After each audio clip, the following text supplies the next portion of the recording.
couple weeks ago on the show, this is the end of May, we saw this article in the News Tribune. It was an op-ed, and it talked about, this is the first I was hearing about it, about an effort by some Democratic leaders in Pierce County to do what King County has done by making a regional homelessness authority. To which I was like, don't do that. I couldn't believe it.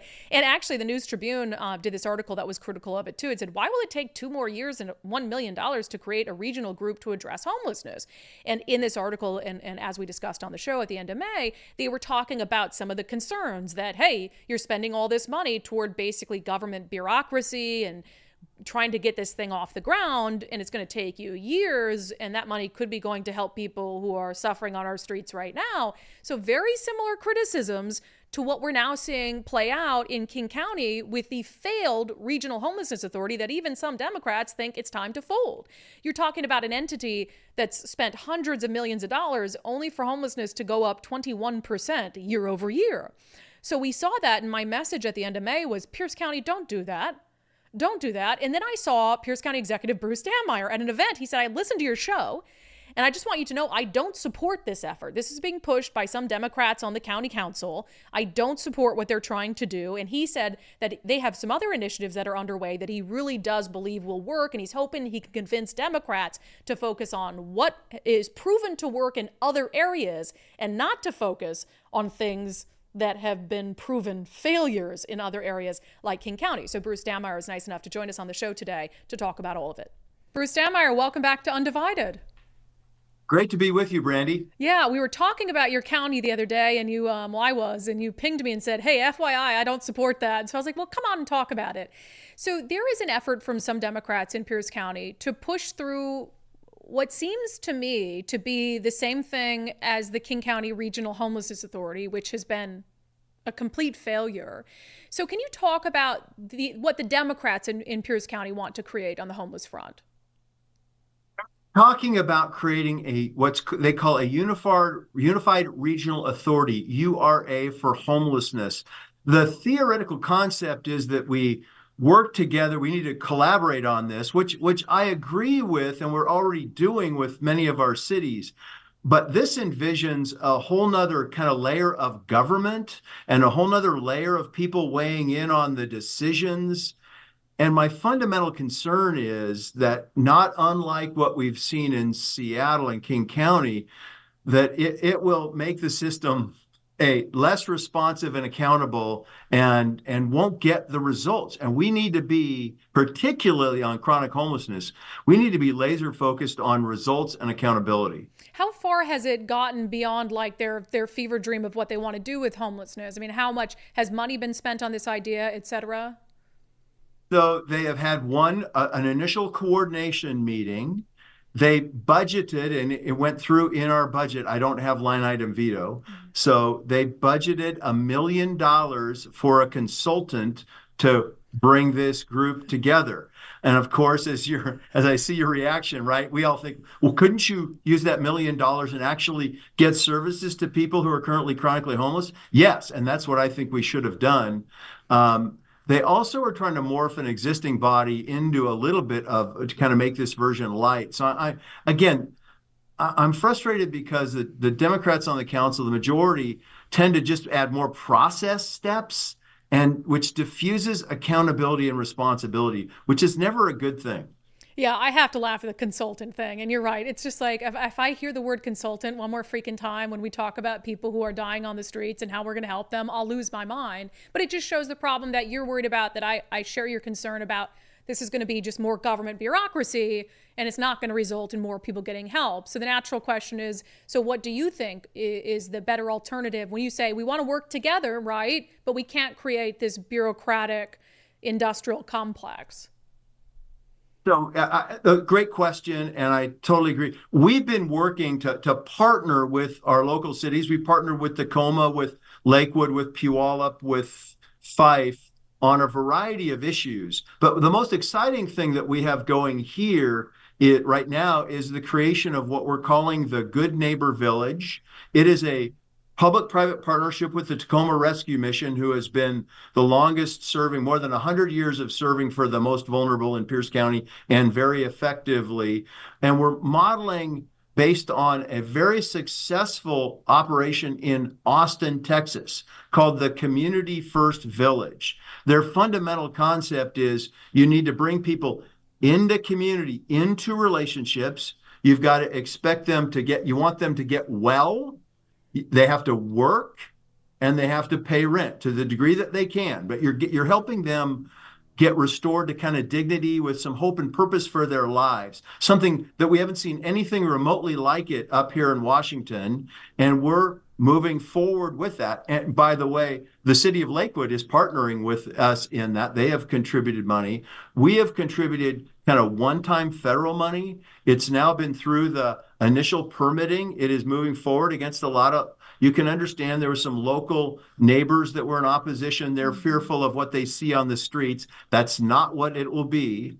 I guarantee everybody that has seen the model in Austin comes away amazed. It is beyond anything you would imagine. It shows you what is possible if you help people get well, help them get connected in a community relationship, and they get, they have to work and pay rent to the degree that they can. So it's a very successful model. That's our approach. Find something that is proven to work and bring it here to Pierce County. And I'm very excited about it. Yeah, as opposed to find something that hasn't worked and bring that to Pierce County. But, you still have obviously a homelessness issue in Pierce County and a substance abuse issue and all of those things. So it sounds like this is still at the early stages. I mean, how long would it take for a program like that before you'd know whether it was having the results that they've seen in Austin? We will be doing a groundbreaking later on this year. So we're going to start that. It will probably take a year before it gets open to anybody who can use it. I mean, the process, all of our land use processes and permitting processes, which the county has to follow all the environmental rules, are significant. So we're moving forward with that. And again, this will be more, it is envisioned as kind of permanent supported housing with all the supports around it. It's about $250,000 a unit to put it in. We're doing micro homes, not the tiny home, garden shed that you might think of. This is a much more substantial, like a 300 to 400 square foot home. Okay. But it's all done in this model. And the thing that's very exciting about it is it not only helps the people who are caught and trapped in chronic homelessness, helps them, again, get well and then get connected to community and get some purpose for their lives. But it also intentionally brings in the broader community to it. When you look at, and we're looking at that, that's why we want people to be able to contribute and be involved in it. It's about reconciling everybody. And the Austin model has been very successful in this. So the closest thing we have here in Pierce County right now is our Veterans Village out at the Washington Soldiers Home. That's a very, very, very, very small, kind of slight model of it. We got about 40 people with case supports out there. The key is helping people get well and helping them get restored in relationships with community. That's really important. Now, one of the reasons I'm so interested in this is because Pierce County is at a crossroads. And I know you can't talk about elections, and I won't make you in your official capacity, but the reality is that you're about to leave office. Your term limited out. And so, voters in Pierce County are going to have a choice to make. So if I just boil it down to kind of the Republican or more, fiscal approach to the Democratic approach, depending on who's elected the next Pierce County executive, I mean, let's say it's a Democrat who's in support of this like regional concept, would they move away? Is it an either or type thing where they would do their regional approach and move away with what you're talking about? I think the Good Neighbor Village will be far enough along that I think it will be successful. It will be very hard for an incoming executive who didn't like it to kill it, but they can go a different direction, right? It's so many times I get frustrated. It feels like our Democrat majority wants to give money away to folks, not get results for that money.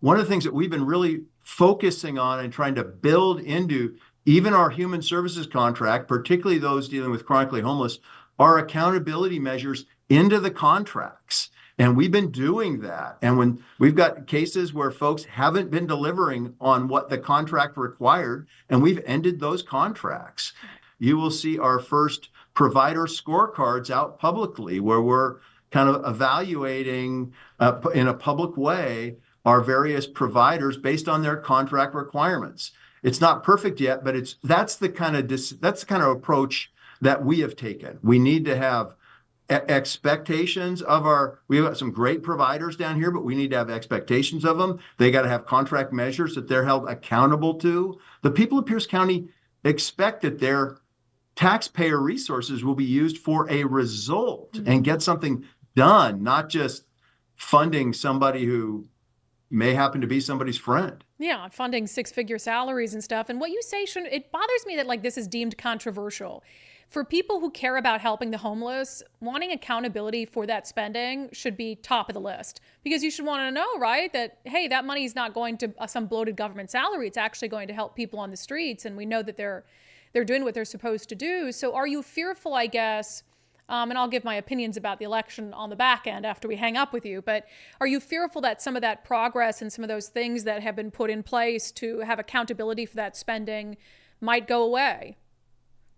Yes, I am very concerned about that, because I see there's a tendency on the Democrat majority to kind of replicate some of the things that are done in other parts of the state or other parts of our region that have not been getting results. There's no question, and I have been out on every point in time count. I've been out, dealing with our, face to face with our chronically homeless, and there's no question that the folks who are trapped on our streets, who've been there for multiple years, they're very traumatized, and they are in the depths of untreated mental illness, addiction, or both. And that we've got to address the housing issue, but it's got to come with helping them get well. If you're not helping them overcome those, if you're not helping them overcome their mental illness or overcome their addiction, it's all for naught. And those people are trapped in that. And it's got to be, we've got a very compassionate community, but they want to help people get well. They do not want to enable people to live in squalor on the side of the road, where it's bad for the person who's trapped in homelessness and it's terrible for our community as a whole. 100%. I agree with everything you have to say. So I look forward to following that other project and seeing, because like you said, fine, steal ideas from other people. We don't have to reinvent the wheel every time that we deal with a crisis. If it works in Austin, why wouldn't it work here, right? So Bruce Dammeier, Pierce County Executive, we appreciate you joining us. Thank you very much, Brandi. Great to see you. I love Bruce. Isn't he just the sweetest guy? So I was glad he came on and talked about, some of his ideas. And again, stealing ideas from elsewhere. You've got this program. It seems to be working in Texas. Let's do it here. Let's not steal an idea from King County that has been a proven failure and a waste of money.